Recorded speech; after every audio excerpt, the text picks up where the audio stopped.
Para Banco do Brasil, eu especificamente estou usando o preço teto projetivo justamente por isso. Eu não me lembro de já ter visto o Banco do Brasil alguma vez com valor patrimonial acima de 1. Não é porque está abaixo de 1 que você pode acreditar que ele um dia vai subir de 1. Ainda está descontado, mas em caso de Banco do Brasil, em caso de empresa mista, sempre pode ficar mais barato.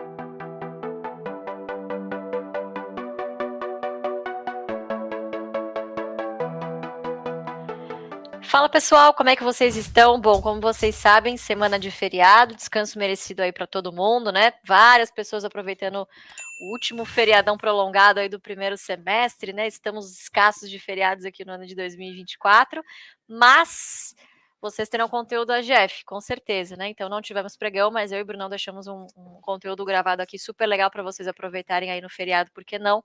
Sobre Banco do Brasil, Engie e Tasa, né? Comentários gerais aí sobre os resultados do primeiro trimestre de 2024. Brunão, tudo bem? Obrigada pelo convite aqui, viu?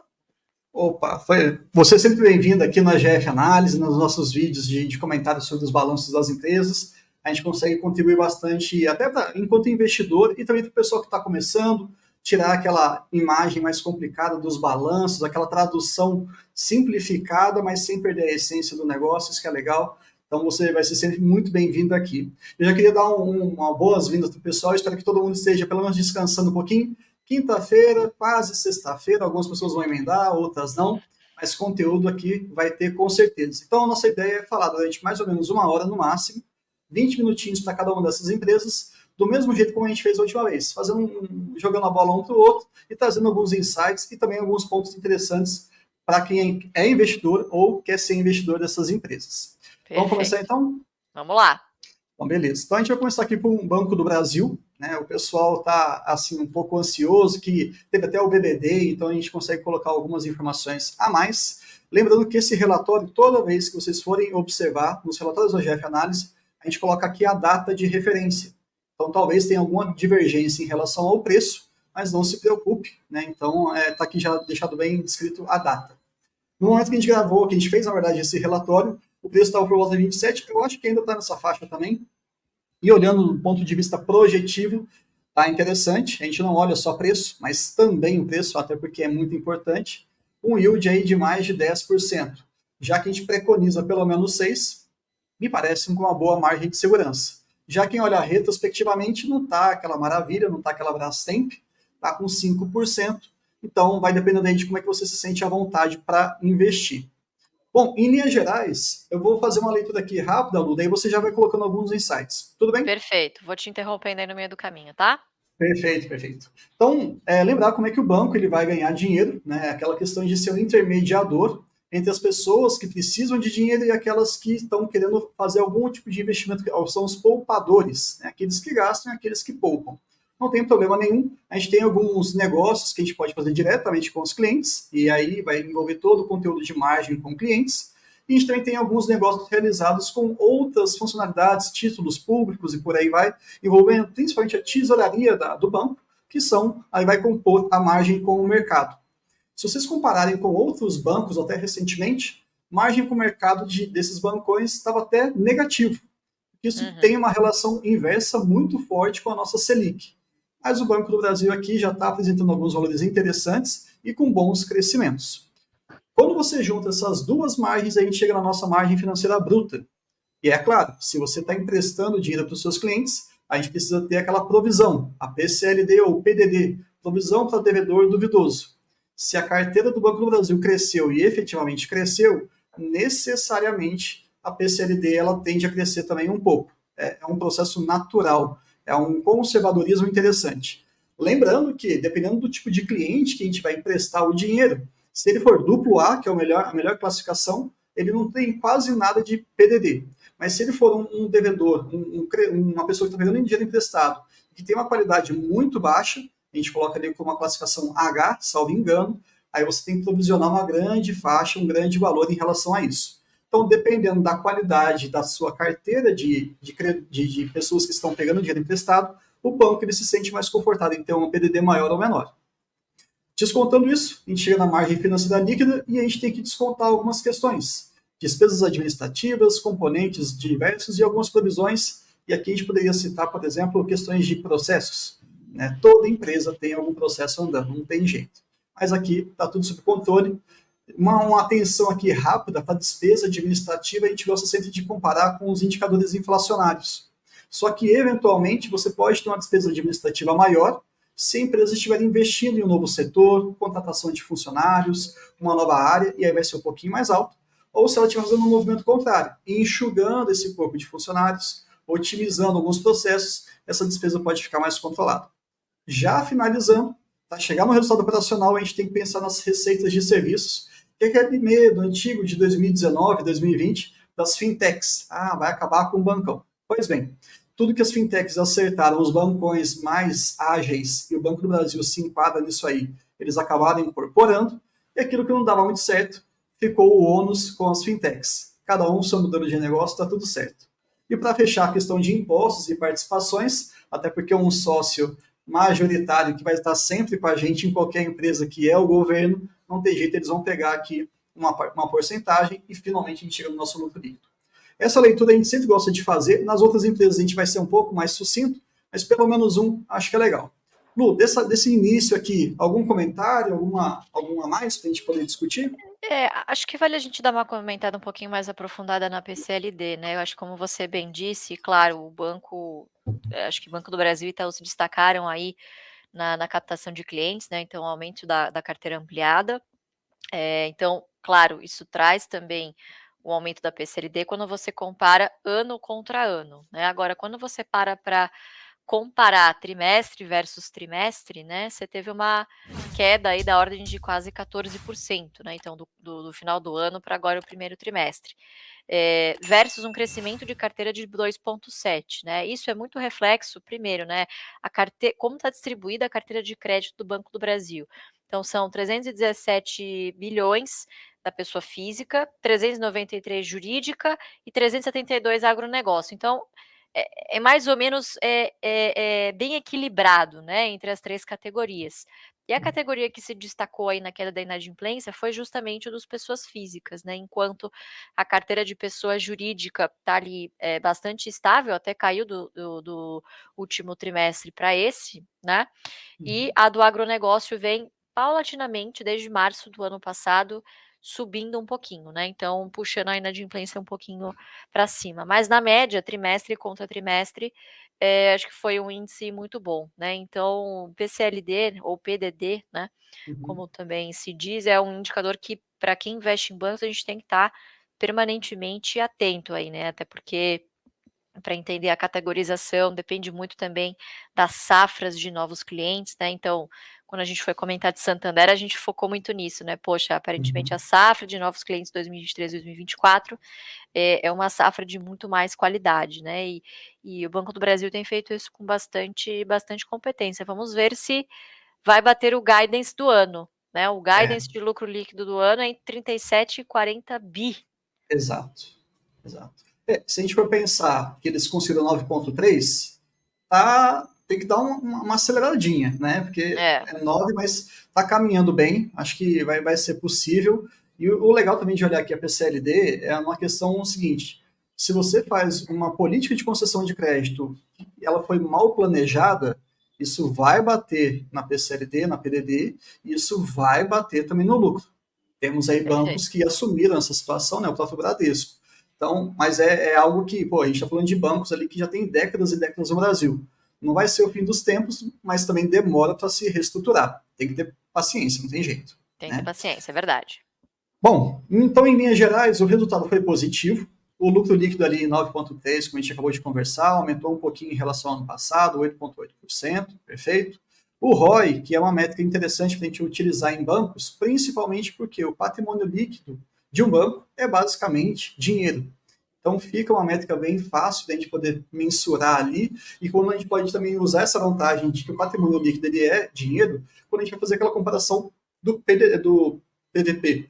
E aí a gente vai trazer algumas comparações, alguns insights em relação a isso, mas entendam, uma rentabilidade acima de 20%, eu não sei você, Lu, mas para mim está mais do que maravilhoso pensando em bancos. E aí, Bruno, acho que é bem interessante a gente falar, né? Ou é ROI ou é RSLP, depende da Exato. nomenclatura que a instituição financeira usa, né? Mas é esse o indicador que você pode comparar diretamente, por exemplo, com a taxa de juros que a gente tem aí, né? Então, é um retorno aí sobre o capital bem agradável, né? Exato. E também algo que me surpreendeu, que eles conseguiram bater o menor índice de eficiência histórica da história. O índice de eficiência, a gente sabe muito bem que vai fazer uma relação do que a empresa está tendo de custos, o quanto que ele precisa gastar a cada 100 reais que ele tem de receita. Então, para manter essas operações, então, quanto menor esse indicador, melhor para a gente. E eles conseguiram bater ali 25,9%, algo que me surpreendeu positivamente, porque o próprio Giovanni, no trimestre passado, ele falou assim, olha, 2024 a gente vai trabalhar em torno de 28, 27. Me aparece com 25,9, fui surpreendido positivamente. Mas eu, sinceramente, eu acho que menos do que isso é quase que impossível. Posso queimar minha língua, vou ficar feliz se eu queimar, mas eu acho que chegou num patamar que não tem mais como a gente esperar uma queda maior ainda. Você concorda com isso? Olha, é um índice de eficiência, assim, bastante invejável, né, se a gente comparar com outras instituições, inclusive Itaú, enfim, mas eu acho que isso é fruto nos últimos 5 anos, né, de um investimento muito forte que o banco fez, principalmente em banco de dados, então, know your client, fazer a oferta certa para o cliente certo, né, e isso consequentemente traz também um maior share of wallet, né, então, o cliente que ele está ali no agronegócio, ele não só faz um crédito, mas ele faz também um seguro, enfim, você consegue fazer o cross-sell, né, com os clientes que você já tem na base e, claro, com isso você consegue também diminuir a inadimplência, porque você tem ali o histórico de quanto essa pessoa gasta, quanto essa pessoa tem de receita, enfim, qual que é o parâmetro de consumo, se essa pessoa é uma boa pagadora ou não, né? Então, quanto menos assimetria de informação sobre o cliente, quanto mais dados disponíveis sobre o cliente o banco tem, mais eficiente ele vai conseguir ser no final do dia, né? Então o resultado está aí, muito bom mesmo. E esse impacto, eu só vou pegar um parênteses que eu lembrei de um pedaço de um livro, que ele fala o seguinte, um supermercado, ele estava fazendo uma gestão, mapeando como é que era o consumo dos seus clientes. E todo mês, religiosamente, uma família lá, uma casa, comprava anticoncepcional. Comprava e tal, não sei o quê, o HIT, homens e mulheres na família e tudo mais. E eis que, de repente, então, mandava essas propagandas. Eis que, de repente, passou um mês, passaram-se 2 meses, e aí o próprio supermercado, fazendo esse mapeamento do que era comprado, eles falaram assim, opa, essa família aqui não está mais comprando anticoncepcional, alguma coisa está acontecendo. E começaram então a soltar propagandas de fraldas, de teste de gravidez, de coisas para bebês.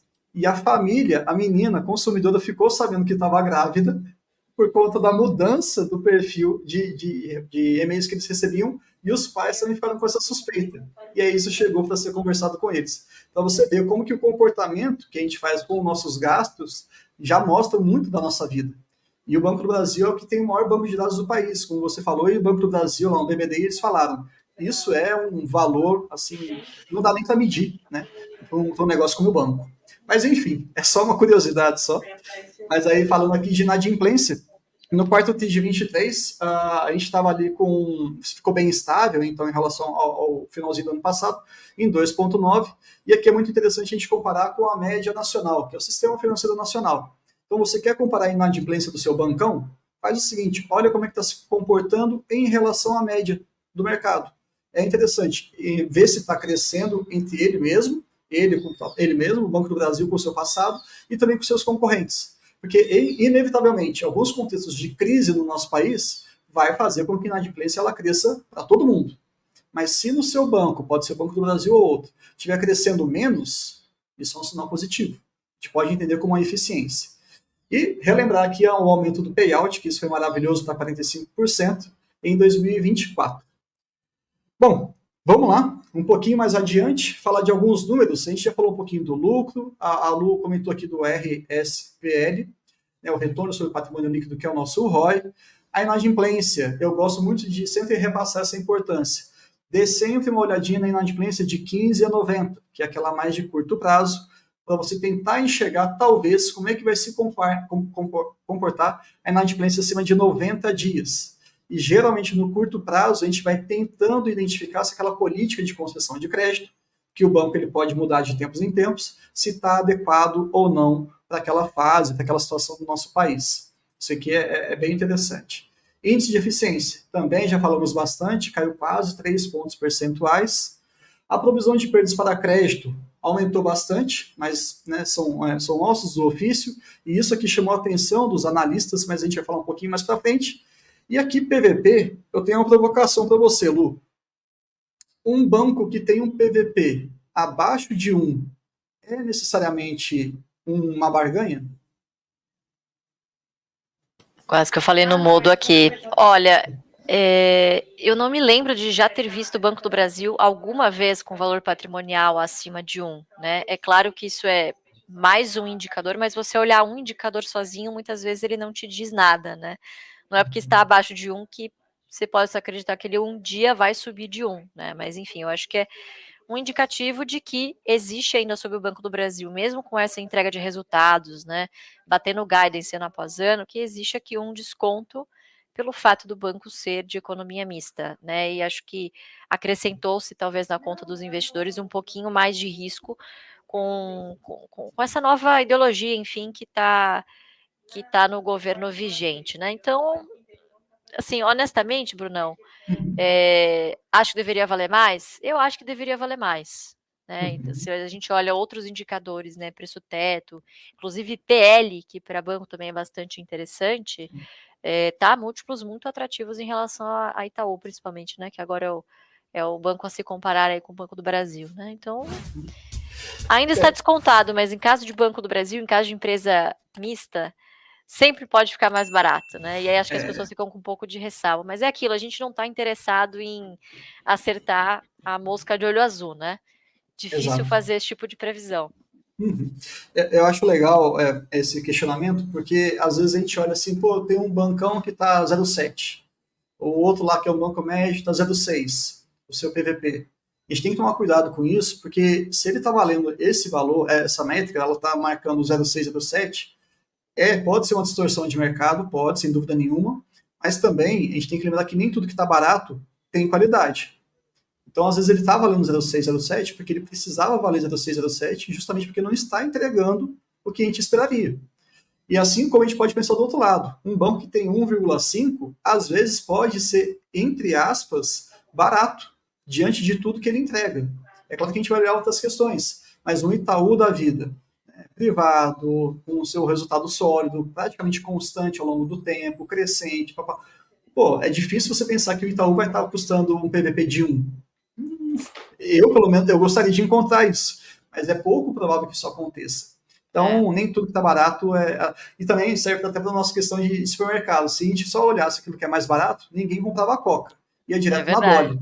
É verdade, é verdade, é verdade, Brunão. Mas assim, a resposta geral, na minha opinião, né? Eu acho que é um desconto exagerado. Sim, sim. Né? Uhum. Você está falando dos outros bancos, né? Não, digo, o Banco do Brasil em relação ao. Assim, não vou nem sim, falar de banco os seus médio, porque pares. banco médio é outra coisa, que geralmente são bancos mais segmentados, né? Então, é banco de só de atacado, ou Uhum. sei lá, um banco que é mais focado em consignados, né? Em Ou concessão só para PJ. benefício de INSS, ou só PJ, né? Que é um banco de atacado. Então, é difícil você comparar, né? Agora, falando dos principais bancos aí, né? Os 4 principais, os 5, né? Agora tem o BTG Uhum. também correndo por fora aí. Mas comparando com os 5 principais bancos do país, sem dúvida nenhuma, acho que é um desconto que me parece exagerado frente à entrega que o Sim. banco tem realizado aí nos últimos trimestres, né? O Giovanni falou, né, no BBD, eu não sei o que o mercado está esperando mais para precificar. O que a gente precisa Pessoal, fazer, né? eu não sei mais o que eu posso. Me falem o que vocês querem, porque tudo É. que outros estão fazendo, a gente está fazendo e até melhor. Mas, enfim, aqui na palavra dos executivos, a gente pegou um trechinho interessante para falar justamente sobre a PCLD. Né? Nós contabilizamos aí nesse primeiro TRI 8,8, que está realmente, quando a gente olha proporcionalmente, cresceu 45%. Chama atenção ano a ano. Mas a Lu até trouxe esse insight. Olhem, às vezes, também o último trimestre, para ver se está tendo uma distorção tão grande assim. E, de fato, não é tanto assim. Mas eles colocam aqui, eles reforçam. Está totalmente alinhado com a expansão da nossa carteira. Foi o próprio Marco Giovanni, né, o diretor financeiro. Então, assim, ok. Enquanto analistas lá acompanhando a teleconferência, a gente ficou de olho em aumento de PCLD, o impacto do Banco Patagônia e o aumento da inadimplência na carteira água.